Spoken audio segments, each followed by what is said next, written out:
자, 오늘 본 야고보서의 말씀은 1장 1절에 따르면 그 세 개에 흩어져 있는 12지파라 이렇게 표현되어 있는데요.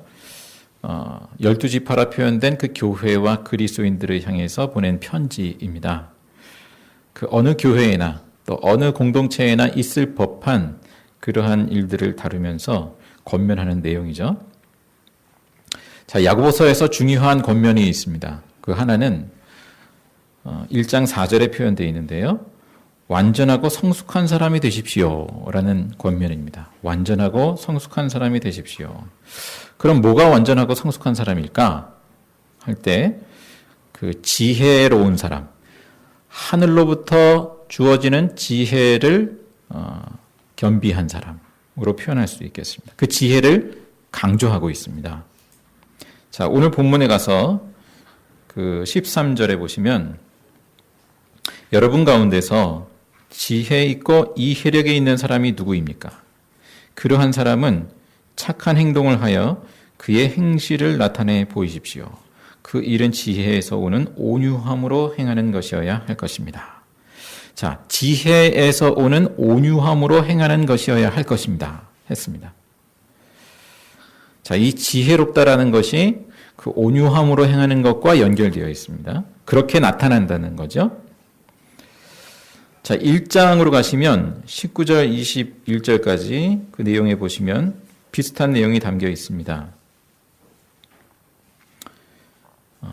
자, 노하는 것은 하나님의 의를 이루지 못한다는 말씀이 20절에 있고요. 21절만 읽겠습니다. 1장 21절 함께 있습니다.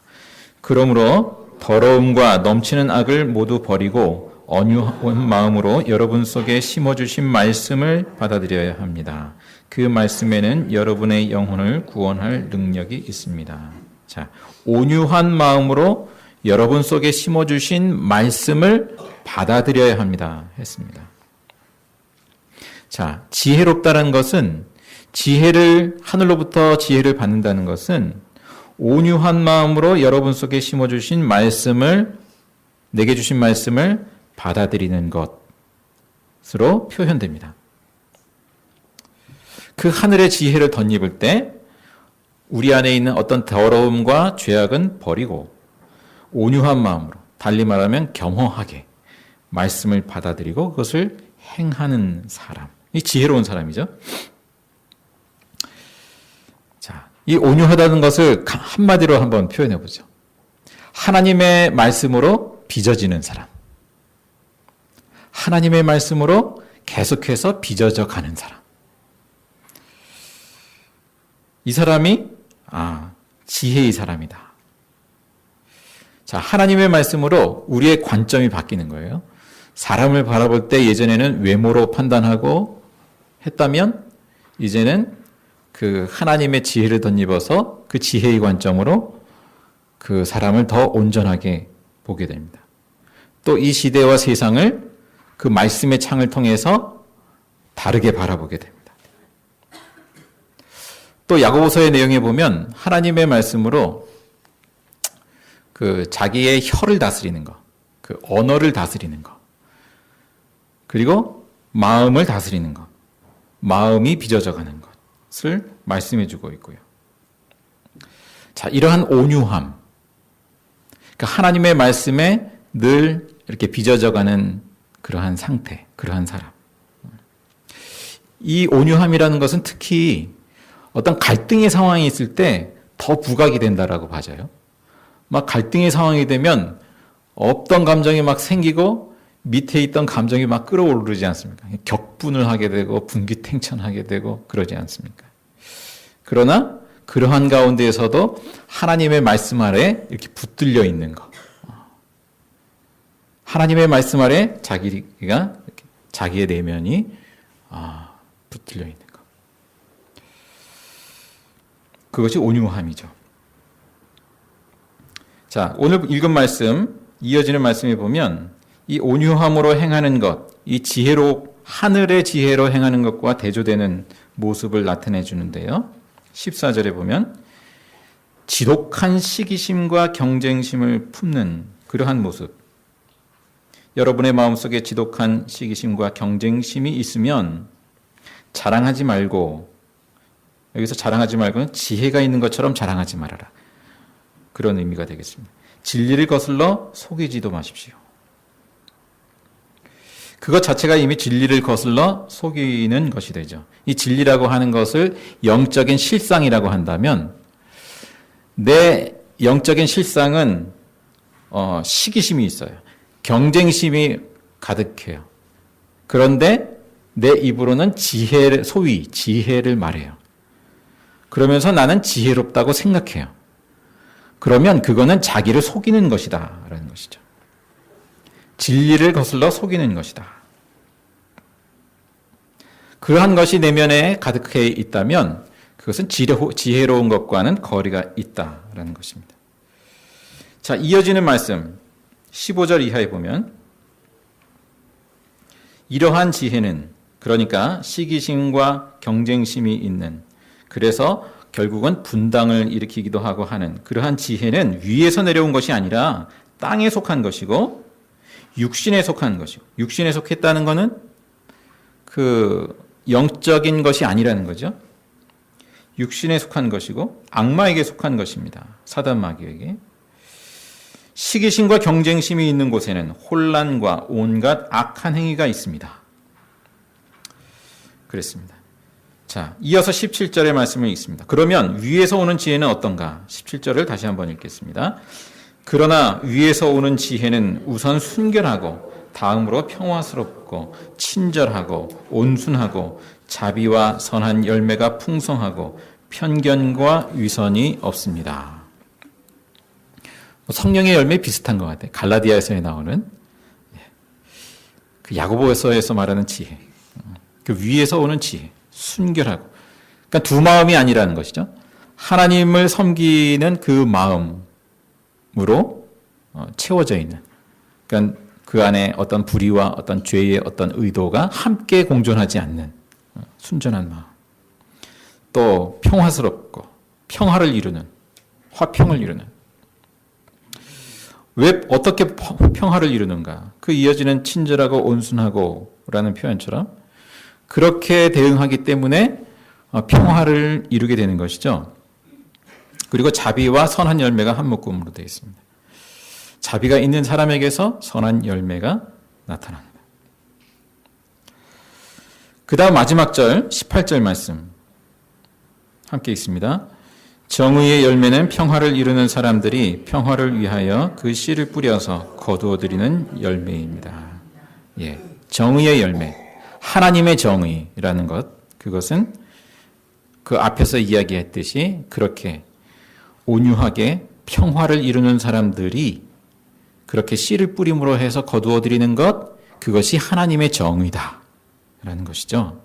그러니까 다른 방법, 평화로운 수단, 그 온유함으로 행하는 것이 아닌 것에 의해서 하나님의 정의는 성취되지 않는다. 이렇게도 말할 수 있겠습니다. 자, 어떻게 우리가 이 온유함으로 행하는 지혜, 이 하늘로부터 오는 지혜를 겸비할 수 있을 것인가? 야고보서 1장에 가보면 5절에 이렇게 권면하고 있어요. 1장 5절의 말씀에 보면 같이 읽어볼까요? 여러분 가운데 누구든지 지혜가 부족하거든 모든 사람에게 아낌없이 주시고 나무라지 않으시는 하나님께 구하십시오. 그리하면 받을 것입니다. 예.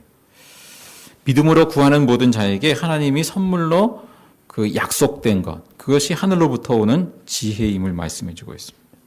그러니까 여기서 말하는 지혜는 우리가 소위 얘기하는 무슨 어떤 IQ, 지능지수 이런 것과는 차이가 있는 것이죠. 지능지수가 굉장히 높은데도 불구하고 이 하늘로부터 오는 지혜는 겸비하지 못할 수 있는 것이고요. 또 IQ는 떨어져도 이 지혜는 더 풍성할 수 있는 것이고요. 자, 이런 하늘의 지혜가 우리 안에 있을 때 내 안에 있는 시기, 어떤 경쟁심, 욕심 이러한 것은 자연히 물러가게 되어 있습니다. 하늘의 관점으로 볼 때, 하늘의 지혜로 볼 때 우리는 우리의 현실에, 나의 내면에 또 이 시대에 작동하는 어떤 것에 속지 않습니다. 야고보서의 말씀에 그러한 사례들을 소개해 주고 있어요.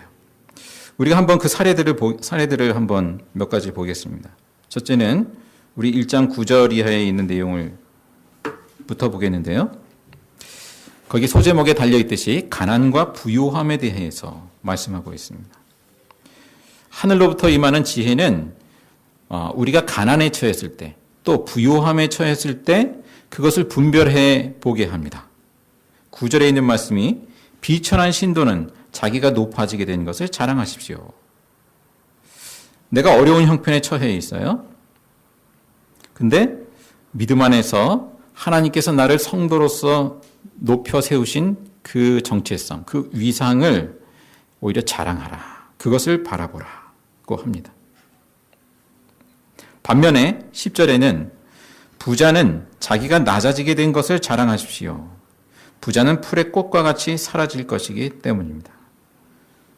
자, 햇빛이 내려쪼이면 풀은 마르고 꽃은 떨어지고 부자도 자기 일에 골몰하는 동안에 그렇게 시들어 버린다. 11절에 말씀하죠.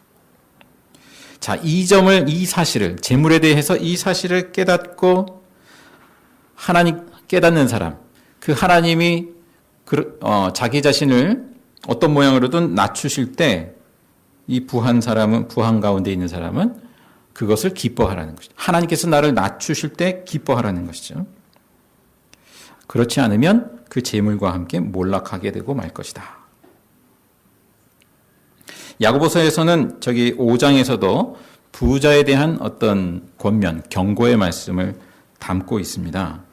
그 내용은 결국 그 재물에 대하여서 우리에게 그 재물이 주어져 있을 때 그것을 어떻게 바라볼 것인가, 그 지혜를 가르쳐 주는 것이죠. 여러분이 소유한 부동산이 껑충 뛰었어요. 그러면 어떻게 반응하십니까? 대박. 예. 그러면 일단은 감사한 거죠. 예. 하나님께서 저의 필요를 채워주셔서 감사합니다. 그런 감사, 내게 맡겨주셔서 감사합니다. 또 한편으로는 어떤 고백이 필요하겠습니까? 야고보서에서 권면하는 지혜는 그 재물에 대한 책임을 말씀하고 있죠. 내가 10억이 있으면 10억만큼의 책임이 있고 100억이 있으면 100억만큼의 책임이 주어진 것이고 1조가 있으면 1조만큼의 책임, 물질적인, 사회적인 책임이 주어진 것이죠. 예. 그래서 한편으로는 감사하면서 한편으로는 그러한 책임이 하나님께서 내게 맡겨주셨구나. 그것은 일종의 특권이기도 하죠. 내게 그러한 책임을 부여주신 하나님께서 내게 특권을 주셨구나. 그렇게 특별히 야고보서의 맥락에서는 가난한 자를 위해서 그렇게 섬기도록 하는 그러한 책임과 특권을 말씀해 주고 있습니다. 자, 그 다음 내용을 보십시오. 12절에 보시면 하늘의 지혜를 덧입은 사람, 그 사람은 시험을 분별합니다. 12절에 시험을 견디어내는 사람은 복이 있습니다. 라고 했습니다. 여기서 시험은 시련도 있지만 특히 어떤 욕심, 죄악의 유혹, 이러한 것을 견디는 것을 의미합니다. 세상에 여러 가지 시험과 유혹이 있죠. 하다못해 동창회를 만나도 시험과 유혹이 있지 않습니까? 끊임없이 우리는 또 비교하기도 하고 비교당하기도 하고 한단 말이에요. 그러한 어떤 시험과 유혹 가운데 있을 때 그것을 견디어내는 것, 분별하는 것. 15절의 말씀에 보면 욕심이 잉태하면 죄를 낳고 죄가 자라면 죽음을 낳는 것. 그것을 봅니다. 분별합니다. 그래서 유혹과 욕심을 속지 않고 그것을 이겨냅니다. 반면에 17절 이하에 보면 하나님이 주신 선물 또한 분별합니다. 17절 말씀을 함께 읽겠습니다. 온갖 좋은 선물과 모든 완전한 은사를 위에서 곧 빛들을 지으신 아버지께로부터 내려옵니다. 아버지께서는 이러저러한 변함이나 회전하는 그림자가 없으십니다. 예, 신실하신 하나님, 변함없으신 하나님께서 모든 좋은 것들을 주신다. 위로부터 주어진다. 뭐가 있을까요? 온갖 좋은 선물. 난 별로 받은 게 없는데 이렇게 생각할 수도 있을지 모르겠는데 하나님이 온갖 좋은 선물, 모든 완전한 은사를 위에서 주신다고? 뭐가 있습니까? 너무나 일상적이어서 너무나 우리 눈에 띄지 않는 것들이 사실 많이 있지 않습니까? 우리가 숨쉬는 공기, 이 봄바람, 꽃들, 모든 생명들, 햇빛, 물. 없으면 죽잖아요. 그죠? 이 모든 것이 선물이잖아요. 우리가 먹는 먹거리, 아주 일상적인 것들, 그러한 것들을 통해서 하나님의 선물로 그것들을 누리고 받을 수 있는, 이게 저기 기독교 영성이잖아요. 그게 지혜잖아요. 나는 아무것도 없어가 아니라 내게 이미 주어져 있는 그 온갖 좋은 선물들을 우리가 분별하고 누리는 그 지혜, 그 지혜를 주신다. 또 뭐가 있겠습니까? 18절에 보시면 하나님께로부터 주어지는 그 지혜로 볼 때 가장 귀한 선물이라고 할 수 있는 것을 표현한다고 보여집니다. 함께 읽겠습니다. 그는 뜻을 정하셔서 진리의 말씀으로 우리를 낳아주셨습니다. 그리하여 그는 우리를 피조물 가운데 첫 열매가 되게 하셨습니다. 진리의 말씀으로 우리를 낳아주셨습니다. 예수 그리스도의 십자가의 복음의 진리 안에서, 그 말씀 안에서 우리를 낳아주셨습니다. 새 사람으로, 첫 열매로. 그 새로운 피조물의 실체를 보게 하는 것. 그게 하나님의 지혜죠. 하늘로부터 오는 지혜죠. 그 전까지는 우리는 우리의 소유, 우리가 어떤 겸비한 어떤 지식, 또 내지는 등등 겉으로 보여지는 그러한 것들에 의해서 사람을 판단하고 자신을 판단하는데 아주 익숙하죠. 그런데 그 어떠한 것보다도 정말 진리의 말씀으로 우리를 새로운 피조물로 세우셨다라는 것, 새롭게 거듭나게 하셨다라는 것. 그 실체가 어떠한 것인가? 그 영생을 품은 그 새 사람을 볼 때, 그 사람이 또 제가 아직 미성숙하고 또 여러 가지 모양으로 실수와 잘못을 반복하기도 하지만 그 존재가 얼마나 소중한가, 그것을 보는 거, 그게 하늘에 속한 지혜잖아요. 자, 우리 부모된 이의 마음에 또 어떤 자녀 세대를 볼 때에도 만약 우리 마음에 오늘 본문에 말씀하듯이 시기와 경쟁심, 욕심이 자리하고 있다면, 그렇다면 우리가 자녀를 어떻게 바라보게 될까요? 결국에는 그렇게 바라보게 되죠. 끊임없이 그 경쟁의 그런 관점에서 다른 아이와 비교하게 되고, 그 비교에 의해서 뭘 잘한다 못한다라고 얘기하게 되고, 우리는 그렇게 늘 비교해서 판단을 하는데 그러한 유혹과 시험에 걸려 넘어지게 됩니다. 자, 하늘로부터 오는 지혜로 우리가 자녀를 바라볼 때에는 아니죠. 하나님께서 바라보신, 또 하나님께서 그렇게 지으신 존재로, 그대로 고유한 그러한 존재로 바라보는 것. 자, 또 이러한 관점을 우리의 자녀 세대가 또한 품을 수 있기를 또 간절히 바랍니다. 저희 예림이만 생각해봐도 저희 예림이가 가만히 보면 저희 엄마 아빠보다는 머리가 조금 더 좋은 것 같아요. 저보다 많이 좋은 것 같아요. 근데 하늘로부터 오는 지혜라는 관점에서는 아직 숙제가 많다. 그렇게 봐집니다. 그 관점을 겸비하는 것은 단지 학교 공부 열심히 한다고 해서 저절로 이렇게 주어지는 것은 아니라고 봐집니다. 자, 우리가 구해야 될 부분이고 하나님께로부터 덧입어야 될 부분이죠. 자, 오늘 말씀해 보면 또 몇 절입니까?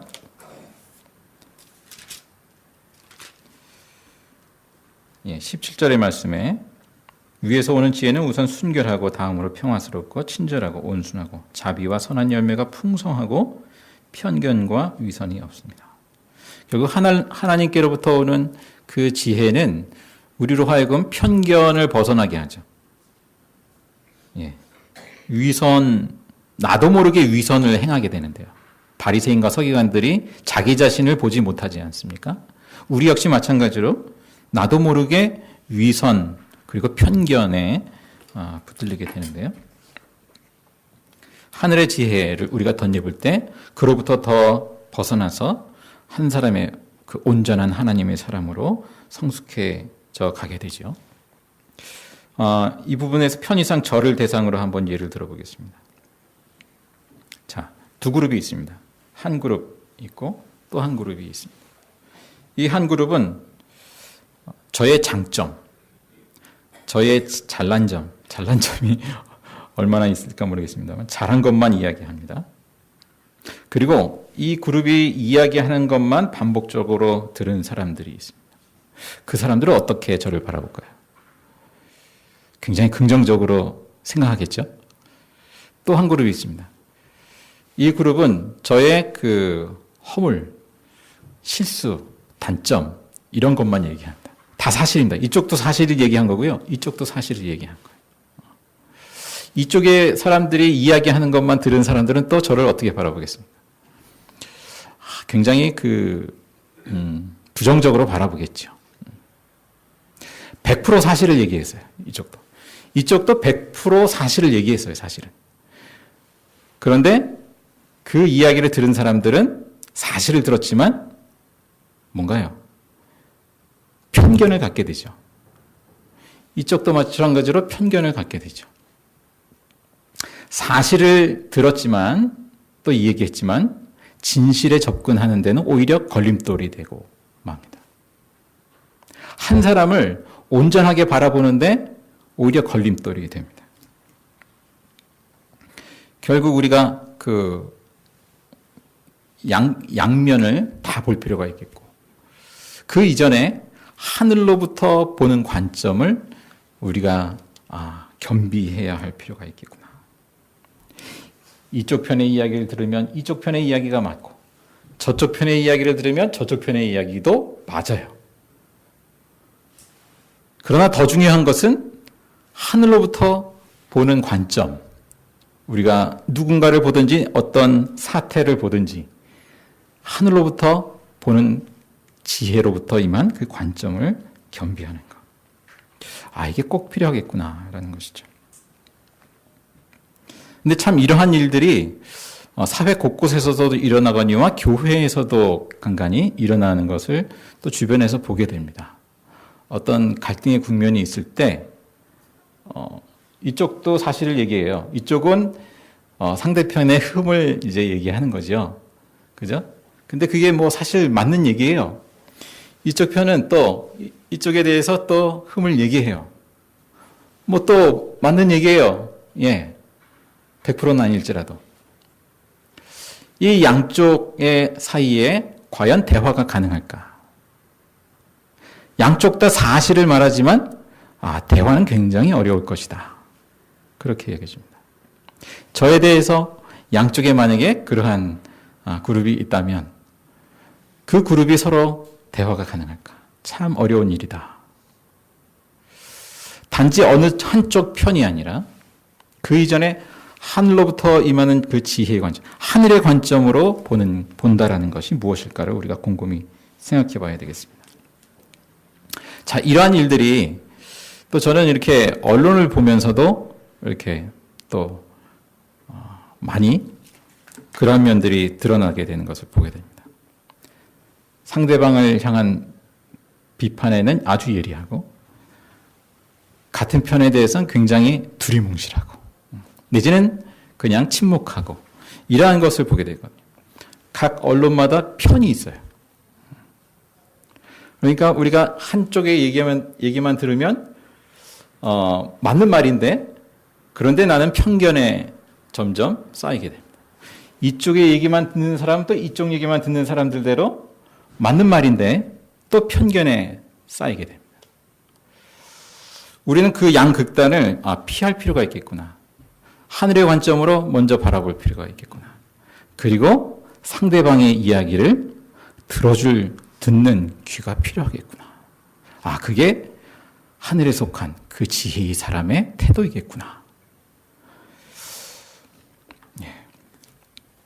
우리 안에 경쟁심과 욕심, 시기심, 이러한 것이 있게 되면 결국에는 우리의 관점이 굽어지게 되죠. 우리 인간이 죽기까지는 우리는 그러한 현실을 완전히 피할 수 없을 것입니다. 그 관점을 완전히 우리가 100% 완전한 성숙에 이르지 못하리라고 생각합니다. 그러나 우리가 그리스도인이라면 그 하늘의 지혜로 이 땅에 속한 지혜를 분별을 해야 하겠습니다. 보다 더 온전하게 되도록. 하나님의 정의라고 하는 것, 오늘 말씀해 보니까 그렇게 하나님의 말씀을 통해서 온유함으로 행하는 사람, 그렇게 평화를 이루는 사람, 그러한 사람을 통해서 그 하나님의 정의가 결실하게 된다라고 말씀하고 있습니다. 하나님의 나라라고 하는 것.